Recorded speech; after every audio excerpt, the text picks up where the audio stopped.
você tem uma ração extremamente boa, mas você pode ter um ambiente impactado e isso não vai conciliar, né? Um vai atrapalhar o outro.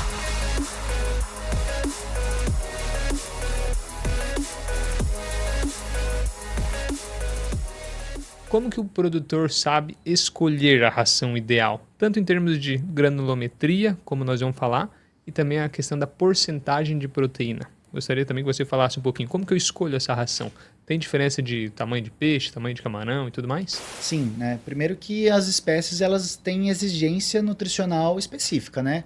Tanto para a espécie quanto para a fase, né? Para o ciclo de produção, né? A escolha da ração ela tem que ser respeitada, né?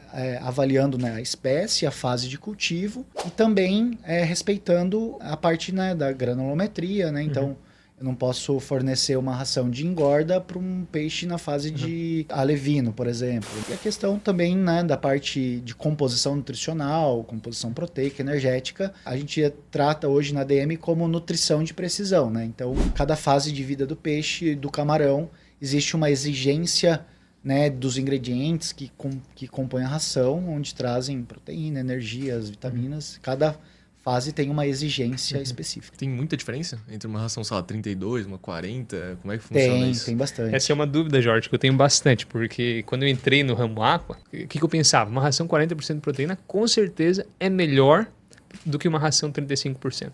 Depois eu fui aprender que, na verdade, não é bem assim a história. Se você puder falar um pouquinho sobre isso. Quando a gente analisa separadamente, se for analisar só proteína, por exemplo, proteína bruta muitas vezes não significa nada, assim, né? A gente tem que entender a composição dos ingredientes que transformam isso em proteína, né? Então, a gente tem que ver a análise de digestibilidade, se a fase exige uma ração de 40 ou de uma 35. Então, proteína por si só, ela tem que ser avaliada com bastante critério, porque existem vários ingredientes que podem fazer composição proteica numa ração, né? Então, análise de digestibilidade, aminoácidos, tudo isso deve ser observado pelo corpo técnico da empresa, pela equipe de formulação, para que a gente entregue para o mercado uma ração com nível proteico adequado para a fase, para a espécie, e que também, né, não tenha... Quando a gente começa a sobrecarregar produto, a gente também tem impactos ambientais, né? Claro, e a gente vê, às vezes, uma produção não tem uma necessidade de uma ração 40% de proteína trabalhando com uma densidade menor. Exato.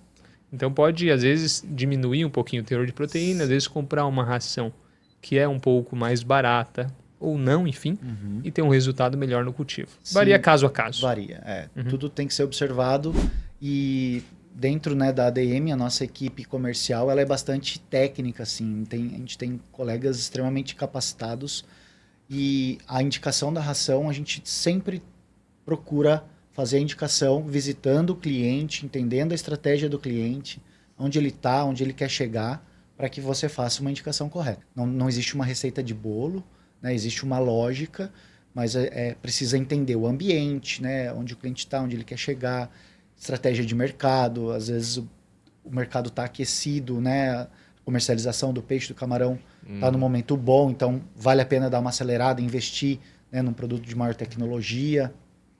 Eu acho que a nossa equipe ela tem a capacidade de ajudar o produtor a tomar essa decisão. Fica meio subjetivo, assim, pro produtor, talvez para uma pessoa que não tá acostumada com o mercado, porque tem muita gente entrando no mercado, né? E a gente costuma ver bastante gente aparecer, tá, mas eu uso uma tabela de referência, eu tenho que ter acesso ao teu técnico. Como que um produtor descobre pelo menos uma base? Eu sei que varia de acordo com o tempo, de acordo com estratégia, etc. Sim. Mas tem alguma base? É uma tabela de arraçoamento? Sim, existe uma tabela de arraçoamento, que é uma tabela orientativa, né? Uma referência? É uma referência. O dia a dia do produtor, do colaborador desse produtor, né, na atividade... No campo lá. Diz muito mais do que a própria tabela. Então, assim, a tabela, orienta. Você tem uma orientação, mas a tabela não vê se está chovendo, se está frio, se o oxigênio está baixo, se eu tenho situações de compostos nitrogenados alterados. Se há uma doença. Se tem doença. Claro. Então, assim, a tabela, se for para seguir ela, você vai seguir do jeito que está ali, você vai cumprir com o que ela está dizendo, mas... Em alguns momentos, né, por essas situações ambientais, você pode não estar Colocando a ração ideal. colocando a ração ideal no momento ideal. Não, legal. A experiência, é importante o produtor saber que a experiência de campo é fundamental. Não, total. O colaborador, o cliente que está ali no dia a dia, a tabela ela orienta, mas a decisão é o olho do dono ali, do produtor. Né? Você tem uma ração extremamente boa, mas você pode ter um ambiente impactado e isso não vai conciliar, né? Um vai atrapalhar o outro. Né? Então precisa ter uma engrenagem rodando muito bem para que a ração desempenhe bem. Não só a ração, medicamento, aditivos, né?